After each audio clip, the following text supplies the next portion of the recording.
And can I too congratulate my honourable friend, the member for Newport West, on her excellent, compassionate and warm maiden speech. I feel I've been very lucky over the years with my constituency neighbours, and I'm absolutely delighted to not be the only woman ever elected to Gwent any longer. Thank you for the opportunity to speak up for the many constituents who have contacted me urging support for this motion today, calling for this House to declare an environment and a climate emergency. In fact, the Welsh Labour government yesterday did just that, and I hope we do so today to instil the urgency that is crucially needed.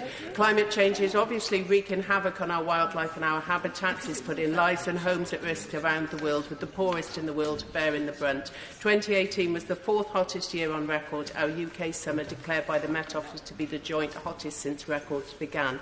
And as this motion acknowledges, we need urgent, rapid and large-scale response by the UK government and, of course, governments around the world. Incremental change is not enough.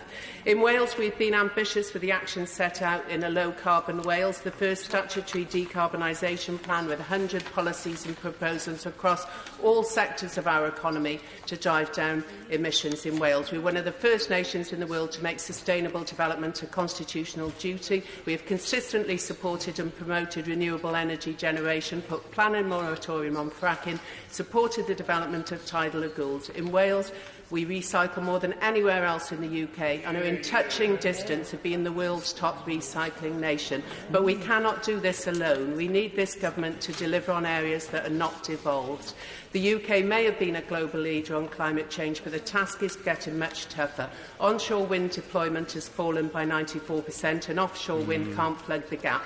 We've removed support for solar and have failed to deliver on the Swansea Bay Tidal Lagoon, which had huge potential for Newport too.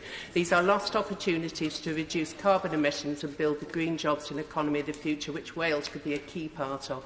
And as the RSPB, who run the excellent Newport Wetlands Reserve in my constituency, have highlighted last week, loss of species, pollinated insects, destruction of habitats and damage to the ecosystems pose a great threat to climate change.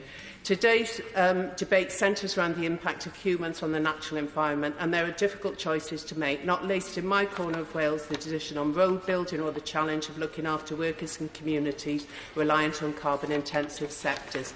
This week I received a huge bundle of letters from Year 5 and 6 in Mega Primary School as part of their campaign on plastics. As one young pupil, Katie, said to me in her letter, "I want to help, but I can't do it on my own." I think this echoes the views of many young people calling for action to protect the planet, and we should be harnessing the passion of these young activists like my constituents to protect their future. James Heaping.